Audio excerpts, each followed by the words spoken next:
কুমিল্লার দাউদকান্দিতে সড়ক দুর্ঘটনায় প্রাণ গেছে 4 জনের। দুপুরে উপজেলার বানিয়া এলাকায় ঢাকা চট্টগ্রাম মহাসড়কে এই ঘটনা ঘটে। স্থানীয়রা জানায়, ঢাকা থেকে চট্টগ্রাম যাচ্ছিল সিডিএম পরিবহনের একটি বাস। বানিয়া এলাকায় পৌঁছালে নিয়ন্ত্রণ হারালে উল্টে যায় বাসটি, চাপা পড়ে একটি মোটরসাইকেল। এ সময় বাসটিতে আগুন ধরে যায়। অগ্নিদগ্ধ হয়ে মারা যান বাসের 3 যাত্রী। ঘটনাস্থলেই মৃত্যু হয় বাসের নিচে চাপা পড়া মোটরসাইকেল আরোহীর। খবর পেয়ে ঘটনাস্থলে গিয়ে বাসের আগুন নেভায় ফায়ার সার্ভিস। তাৎক্ষণিকভাবে নিহতদের পরিচয় জানা যায়নি। আহত 26 জনকে উদ্ধার করে নেওয়া হয় উপজেলা স্বাস্থ্য কমপ্লেক্সে। এদের মধ্যে গুরুতর আহত 9 এবং দগ্ধ 3 জনকে ঢাকায় রেফার করা হয়।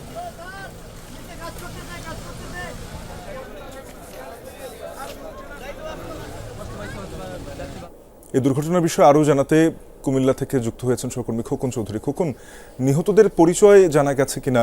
যেহেতু দুর্ঘটনার পরপরই আগুন ধরে যায় বাসটিতে, যারা আহত হয়েছেন, দগ্ধ হয়েছেন, তাদের শারীরিক অবস্থার সবশেষ জানাবেন।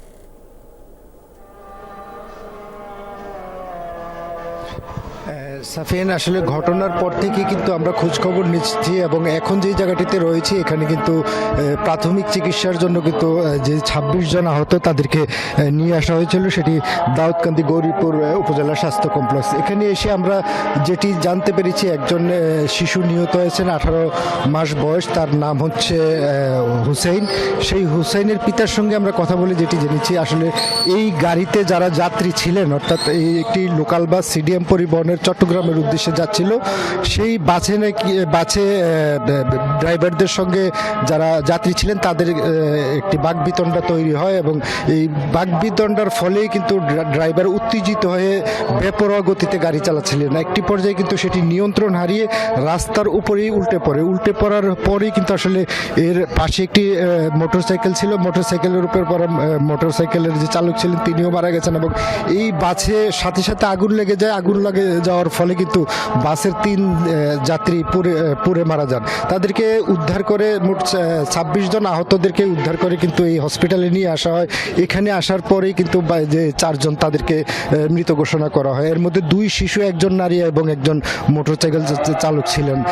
তাদের 3 জনের পরিচয় কিন্তু এখনো নিশ্চিত হওয়া যায়নি। তবে এখানকার যারা কর্তব্যরত চিকিৎসক রয়েছেন তারা যেটি জানিয়েছেন যে 3 জনকে আসলে আশঙ্কাজনক অবস্থায় দগ্ধ 3 জনকে ঢাকা মেডিকেল কলেজ হাসপাতালে প্রেরণ করা হয়েছে। এছাড়া মোট 12 জনকে কিন্তু এখানে বিভিন্ন হসপিটালে উন্নত চিকিৎসার জন্য পাঠানো হয়েছে, অর্থাৎ প্রাথমিক চিকিৎসা শেষে তাদেরকে বিভিন্ন হসপিটালে প্রেরণ করা হয়েছে। এর মধ্যে 3 জন দগ্ধ রয়েছে।